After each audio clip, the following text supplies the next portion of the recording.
Feel free to tell me how you feel. This is just a video of my opinion and how I feel about these two separate engines. But my opinion is that I just love the small block Ford, but for specific reasons though, because I know one is better than the other in a bunch of ways, but I have very specific reasons as to why I just love the small block Ford over the Coyote. I want to start by saying that, first of all, as you know, if you all know how the Coyotes operate, and you know that you cannot buy a set of cams, put on a Coyote, and it cannot have that radical lopey idle like you can do, you know, when you buy a single camshaft for a small block Ford, and you know you chopping all day.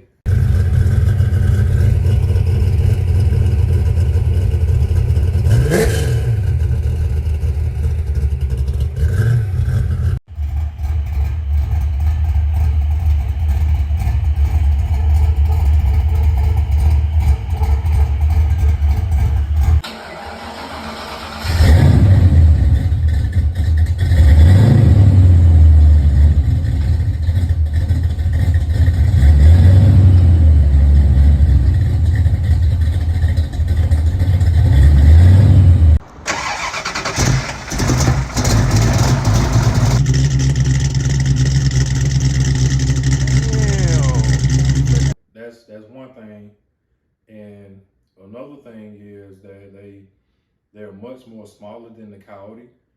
And if you've seen people do Coyote swaps on pretty much anything, there's like they have a hard time trying to fit that engine into an engine bay, especially a Fox body.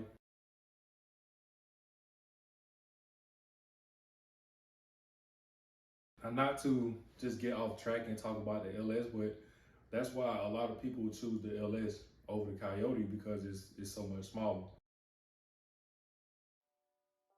Like I said, like I know, so say for instance, if I just talk about stock for stock, the Coyote is gonna outperform a small block Ford all day. We both know that small block Ford 302s are limited to 500 horsepower and maybe a little more with boost, you know, as long as you don't just outright beat on it. The Coyote is, you know, they can take well above 1,000 horsepower. I know it's a lot more than that, but that's just, we know it's very well capable of that. The small block Ford, if you buy it in a dark block, then it's capable of well over 1,000 horsepower. When I talk about these two platforms, in my opinion, I know that the Coyote is much better with efficiency and gas mileage.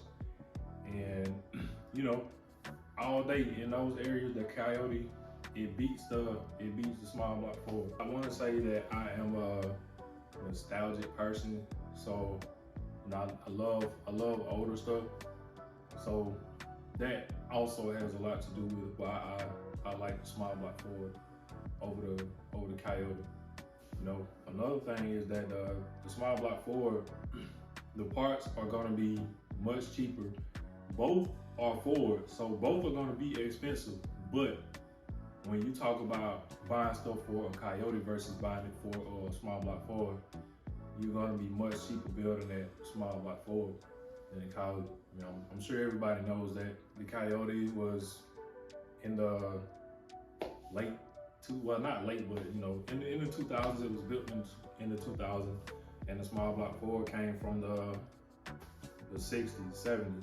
So who wouldn't choose the small block Ford for that simple reason? Coyotes, they are very, very efficient, very versatile, but small block Fords are versatile also.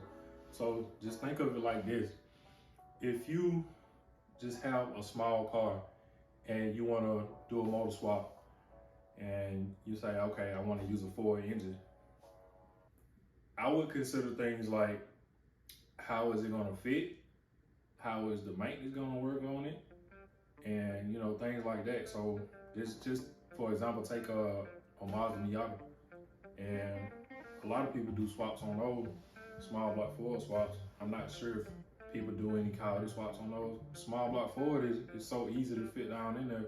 And if you just take everything off of that block and just look at it, you can really see how small it is. The Coyote it probably looks small when you take all of the stuff off of it also.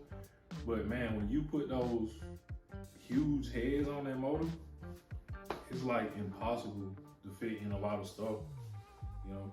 And I'm not gonna say impossible, but it's just real difficult without having to make a lot of modifications to the engine bay. Also, I feel like it's different when, as far as like the throttles are set up on the Coyote and the small block Ford. Let's say you have two engines, the Coyote and the small block Ford, both 11-to-1, and I feel as if, I don't know, I just have a better feeling about having a throttle with the cable hooked up to the throttle body versus having one, you press it and it opens up without a throttle cable. You know, it's run off of a ECU. And I feel like you have better response with that cable than with than that ECU. You have to depend on the ECU to open up that throttle blade. You know, correct me if I'm wrong. You know, put in the comments if you feel that the Coyote can be much more responsive than that. I don't know. You know, this is just my opinion. And on top of that, you know, I've been liking small block Ford since I was a kid. So, you know, not taking anything from the Coyote. Those are the fastest engines you ever seen. Small block Fords are too. I also like the fact that as the years progress, they continue to make stuff for the small block Fords. Like for example, like you know how the Coyote, they have supercharger kits and stuff like that. And I wouldn't say they have that so much for the small block Ford, like a root style supercharger. Recently, probably, I'll say a few years, I can't really be exact, but I saw that they came out with a supercharger kit, a root style supercharger that fits onto a small block Ford. And I think that's just the best thing ever. You know, I hadn't seen them run anything like that, but I think it's pretty cool. You know, they used to have one for the small block Ford, actually, Kennebell. I think they're kind of rare to find now. I don't think you can buy them new, I'm not sure.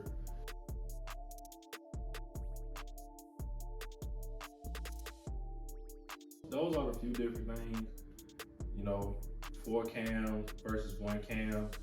And you know, when you have a Coyote, in my opinion, it's not as easy to make torque with the Coyote than you can with an in-block cam motor. So, you know, Windsor, you can build that torque up so easy, but with a Coyote, you know, you can make horsepower so easily with just a tune and a cold air intake, bolt-ons, you know, headers and stuff like that, exhaust. I also feel like on the small block Ford, when something goes wrong, it's kind of easy to diagnose the problem on the small block Ford. You know, with a Coyote, you have, I want to say you have a bunch of sensors. Well, I know you have more sensors on that than you do with a small block Ford. So, you know, I feel like sometimes with a small block Ford, you don't really need a ECU. You don't need a scanner to plug up to the vehicle when you're diagnosing that. And you know, with a Coyote, you know, I'm not sure how easy it is to diagnose one of those without a scan tool. Just knowing just having the knowledge and seeing what people have discovered about small block Ford is, you know, it just makes it a whole lot easier to just diagnose stuff. Honestly, I would like to have a Coyote one day, and you know, would love to do the comparison between the two. You know, could be in a new Mustang, or it could be a swap into another fault body. You know, we don't know, but I would like to get to that point in the future so we can really just do a a comparison. To just do a recap on the Coyote, you cannot buy a set of cams, put on that motor, and have it cam as if it has a lot of overlap. It has to come from a tune, which they call it a ghost tune. But a small block Ford, you can buy a cam, put in. Sometimes you don't have to change anything on the valve train, and boom, you got a lot of overlap. Also, the small block Ford is a lot smaller than the Coyote. You can swap them into a lot of cars versus the Coyote.